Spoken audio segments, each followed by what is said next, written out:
Como ustedes ya lo saben, esta actividad y la visita puntualmente de Mónica aquí en Los Toldos tiene que ver con una propuesta y una necesidad de poder dialogar, de poder generar intercambios con la comunidad, y lo estamos haciendo desde el bloque de concejales del Frente para la Victoria. En mi caso en particular, como concejal dentro del Frente representando Nuevo Encuentro. Para nosotros es una alegría tenerla a Mónica en Los Toldos como senadora de la provincia de Buenos Aires por el Frente para la Victoria, pero representando también a Nuevo Encuentro. Así que para nosotros es un gusto que ella esté acá. La idea es hoy por la tarde generar una charla abierta a la comunidad, con instituciones, con vecinas y vecinos de aquí de Los Toldos y también de los distritos que forman el partido, que los hemos invitado también, de distritos vecinos, que en la medida en que ellos pudieran se iban a sumar, de Junín, de Lincoln, de 9 de Julio. Y bueno, lo importante es aprovechar la presencia de nuestra senadora acá en Los Toldos. Mónica es no solamente como senadora, sino que como profesional y como militante, viene a compartir con nosotros su formación y su trabajo territorial, y en ese sentido, para nuestra comunidad y para las instituciones que van a estar aquí, va a ser muy rico. Viene desde hace tiempo generando y construyendo una agenda de género, y desde el Consejo Deliberante, en lo que a mí respecta, intento hacer lo mismo, digamos, construir agenda en la comunidad vinculada a las políticas de género. Tenerla a Mónica significa no solamente poder valorar su presencia como senadora de la provincia de Buenos Aires, sino tener esta posibilidad de estar mano a mano, cara a cara, junto a otras compañeras, dialogando, generando intercambios en un contexto difícil, en un contexto complejo para estas cuestiones de las que estamos hablando. Bueno, Mónica, date la bienvenida a Los Toldos. Gracias. Muy bien lo decía María Eugenia, un tema muy complicado que te aborda no solo la psicología, sino también el de esto de la violencia de género, tanto que hoy por hoy está en la comunidad. Contar un poco cómo va a ser esta charla que va a estar dando hoy aquí en Los Toldos, y después vamos a ir haciendo otras preguntas nuevas. Bueno, yo en principio agradecer también la invitación de Eugen. Veníamos hace rato ya con la idea de poder participar en alguna actividad acá en Los Toldos, y hoy lo estamos concretando, así que con mucha alegría. A ver, los temas que tienen que ver con lo que vamos a trabajar hoy está vinculado a pensar en temas de gestión en políticas de género, ¿no? Porque hay varios temas que tienen que ver con las mujeres. Uno es el tema de violencia de género, pero también hay una otra cantidad de cuestiones que hacen a pensar las políticas públicas con perspectiva de género, y para nosotros es importante poder transmitir la experiencia que hicimos en Morón, pero pensando en que si nosotros pudimos hacerlo y en un distrito como Morón, ¿no?, viene clavado en el conurbano, con la complejidad y las problemáticas que esos territorios tienen, bueno, entonces tranquilamente se puede pensar en que estas políticas se puedan llevar adelante en otros lugares. Es una experiencia de gestión que obviamente tiene que ver también con un fuerte atravesamiento territorial. Y por supuesto lo que está en la base de poder avanzar con este tipo de políticas, en el caso de poder gobernar el Estado local, provincial y nacional, y cuando no estamos en esa situación, y también compartimos esa nueva realidad, pensar como estrategias del Consejo Deliberante para los compañeros y compañeras de nuestro bloque. Ahora, el punto es que avanzar en esos temas significa también poder pensar cuál es la construcción cultural que nosotros tenemos y que es la que sostiene la desigualdad de género, y la desigualdad de género en todo caso se manifiesta de modo más brutal en situaciones de violencia. Pero hay un montón de otros aspectos que hacen también a poder pensar esa desigualdad, y poder entonces pensarlo entre compañeros, compañeras, vecinos y vecinas para ver cómo eso que nos pasa y que podemos visualizar en el ámbito social, en el ámbito escolar, en el ámbito hospitalario, también se puede pensar en el ámbito de cada uno particular, en su casa. Y si nosotros logramos tocar esas construcciones que son sutiles, que son históricas, que nos parecen naturales porque las tuvimos siempre, y si las podemos tocar y repensar y entender que son construcciones, que así como construimos en una línea, si nosotros queremos y nos asumimos esa responsabilidad, podemos construir en otro sentido, bueno, me parece que ahí también está la base más importante para poder generar esos cambios culturales. Miraba el folleto recién, está presentado. Sí. ¿Y cuánto cuesta que la mujer o alguien dé su punto de vista o se acerque para decir lo que está sufriendo? ¿Y cómo la psicología, que seguramente has implementado mucho, como sea de Morón y ahora saliendo a dar esta charla, cómo se puede hacer para que las mujeres pierdan el miedo? A mí me parece que una cuestión fundamental es que las compañeras puedan comprender que lo que les pasa es un problema social, que tenemos que hacerlo público, que si queda en el ámbito de lo privado y como algo que le pasa a cada una y que la vergüenza y la encierra en la casa, ahí perdimos. Digo, que el punto es, para mí más importante es que eso que cada una vive en su casa y que le impide pensar un futuro, que le impide estar plena, que le impide salir a laburar. Digo, una cosa después, que es otro gran tema que ahora nos está instalando el macrismo, es el tema del desempleo, ¿no? Que uno puede tener ganas de trabajar y no conseguir trabajo. Esa es una discusión actual en la que estamos, a la que nos lleva el macrismo. Pero digo, hasta el 9 de diciembre que lográbamos recuperar fuentes laborales y lográbamos también construir un Estado presente y que esa presencia significa que cada vez es más descentralizado, que cada vez tiene una cosa territorial más cercana a los problemas de las personas. Bueno, en ese contexto nosotros encontrábamos también que muchas mujeres tenían la dificultad de salir de esa encerrona que de algún modo propone la violencia de género, ¿no? O sea, esa cosa de poder pensar que esa mujer, que esa compañera se merece otra vida y que la puede cambiar y que hay un montón de otras y otros que estamos dispuestos a acompañarle en este trayecto, pero no en un lugar ni caritativo ni de la bondad, sino de la solidaridad y de entender que lo que está pasando ahí también es parte de nuestra construcción política. Por eso un lema del feminismo es que lo personal es político, porque empieza en el espacio más pequeñito de una mujer, más chiquito en términos de estructura social, pero en definitiva termina teniendo terminales en construcciones políticas. Sí, me gustaría saber, ahora en este nuevo contexto social, político y económico, cuál es el desafío más grande que puedes llegar a tener vos y dentro de tu espacio con respecto a las políticas de derechos humanos, por ejemplo. ¿Cuáles son los desafíos en derechos humanos, por ejemplo? Nosotros como bloque somos 8 senadores y senadoras del Frente para la Victoria, en un marco de 46 senadores y senadoras. Entonces, ahí tenemos una situación bien compleja en términos numéricas para poder avanzar con algunos proyectos de ley.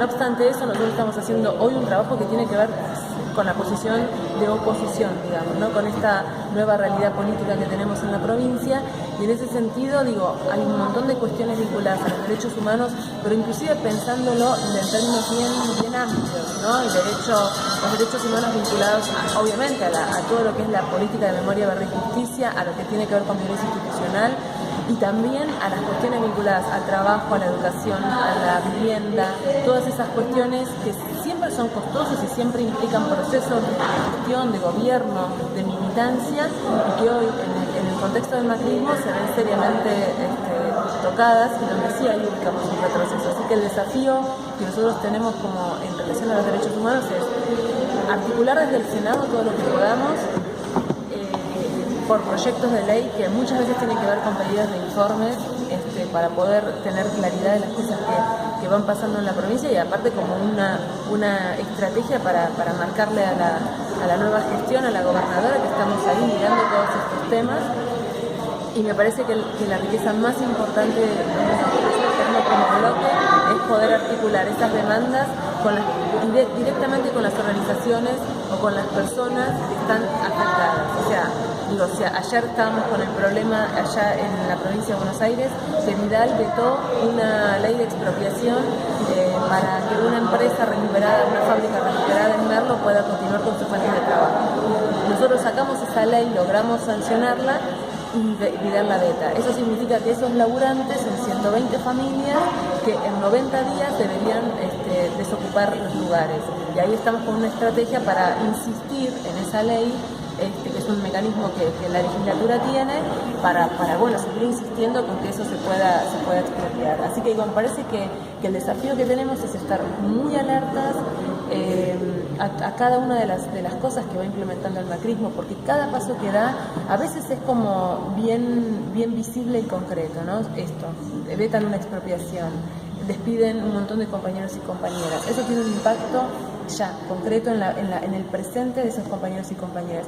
Y hay otras cuestiones que tal vez no tienen que ver con lo presupuestario, sino que tienen que ver con construcciones simbólicas que nosotros logramos instalar en estos años de kirchnerismo. Y por ejemplo, esto que vuelve a instalar Vidal en relación a los aplazos en las escuelas, eso pareciera que es un dato y es realmente muy grave, porque todo el trabajo que se hizo desde los académicos, compañeros y compañeras, desde el SUTEBA, desde distintos actores que hacen al campo educativo, me estoy metiendo con un campo que no es el mío, pero igual digo, para resaltar, para poder ubicar esas cosas que está haciendo el macrismo, se avanzó en esto de sacar los aplazos, pero no porque no nos interese la calidad educativa, todo lo contrario, porque entendemos que la calidad educativa se pelea en otras instancias y que en todo caso el aplazo lo que hace es no genera más calidad educativa, y lo que sí genera es la exclusión de un montón de pibes y pibas que si tienen un aplazo en sus materias terminan repitiendo o sintiéndose expulsados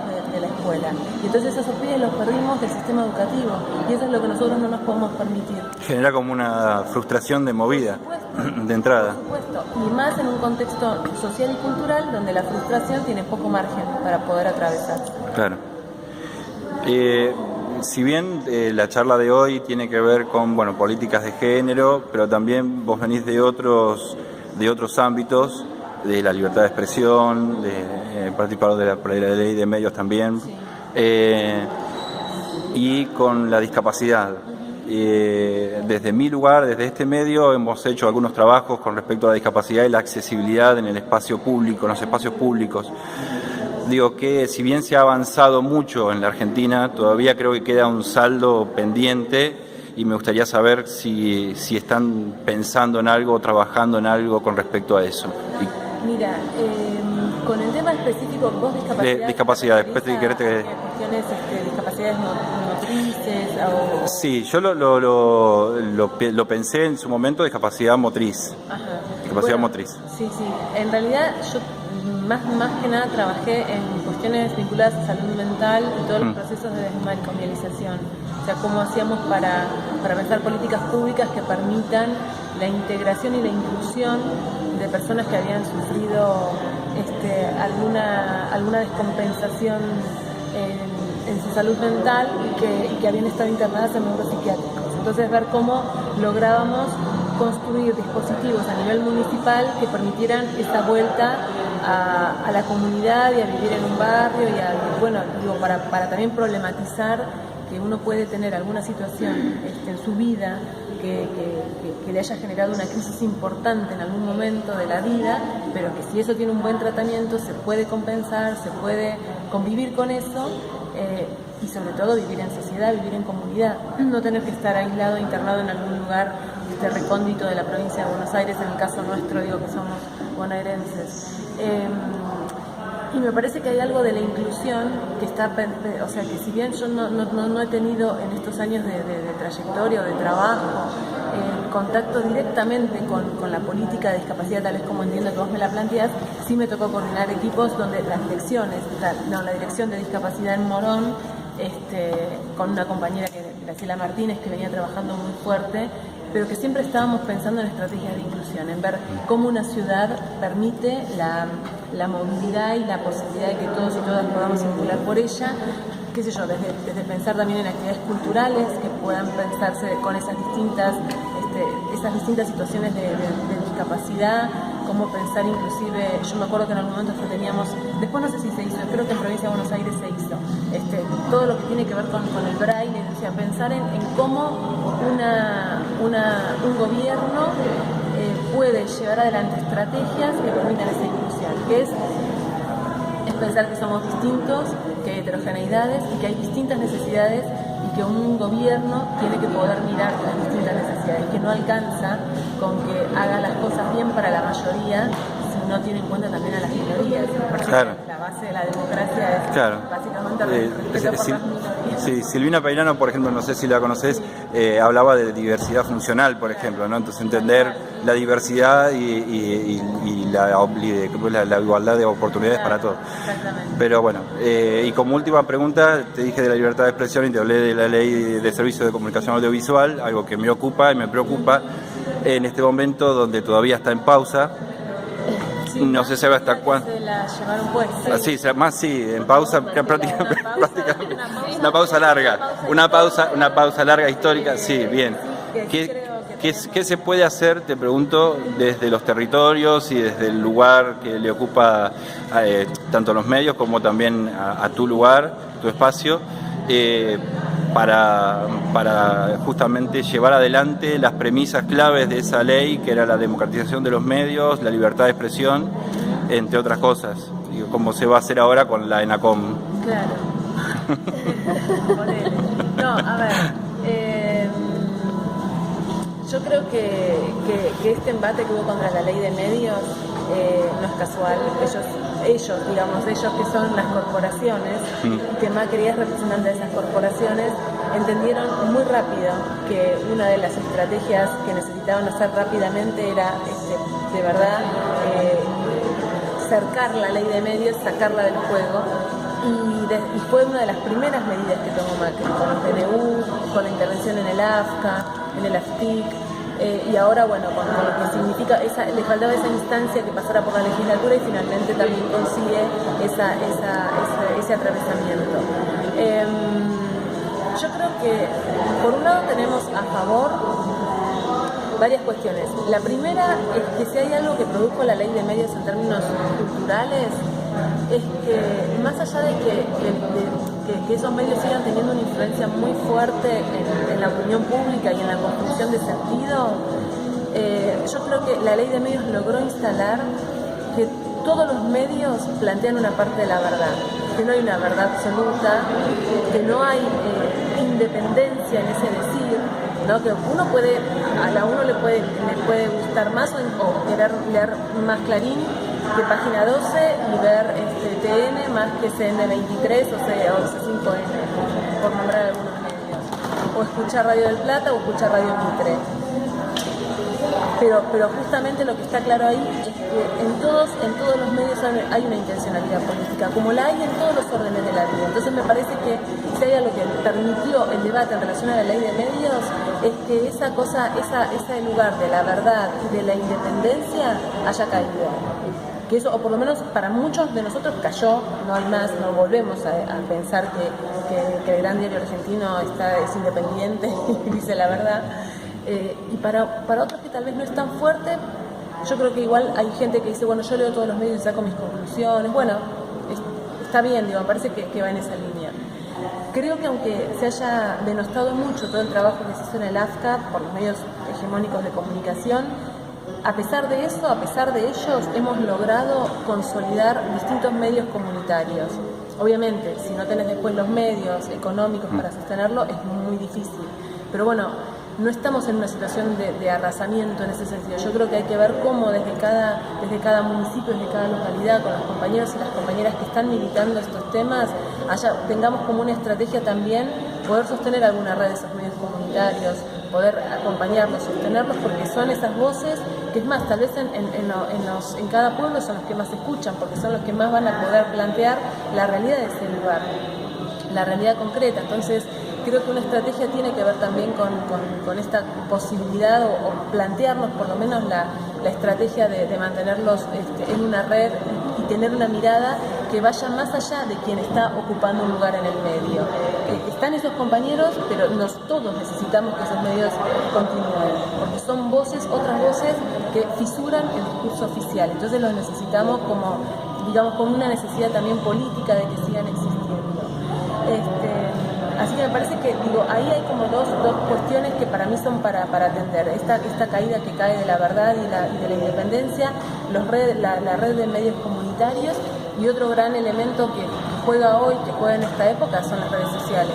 Pero yo creo que ahí también implica para toda la militancia un trabajo muy puntual con las redes sociales, porque es un espacio donde vamos a poder también, de hecho lo estamos haciendo, como circulando información que en los medios hegemónicos no sale, y que hay que tener como que poder de algún modo trabajar y estudiar en la práctica, sobre cuáles son los contenidos que nosotros necesitamos difundir en las redes sociales, cuál es la construcción de sentido que nosotros queremos plasmar en esas redes sociales, que no es solamente compartir o ponerle me gusta a algo. Eso está bien porque eso marca una intencionalidad y un posicionamiento, pero pensar cuál es esa construcción de sentido. Me parece que ahí tenemos un desafío fundamental, porque también las redes sociales hoy son una herramienta nuestra mucho más importante que lo que era tal vez hasta el 9 de diciembre, porque tenemos menos recursos materiales,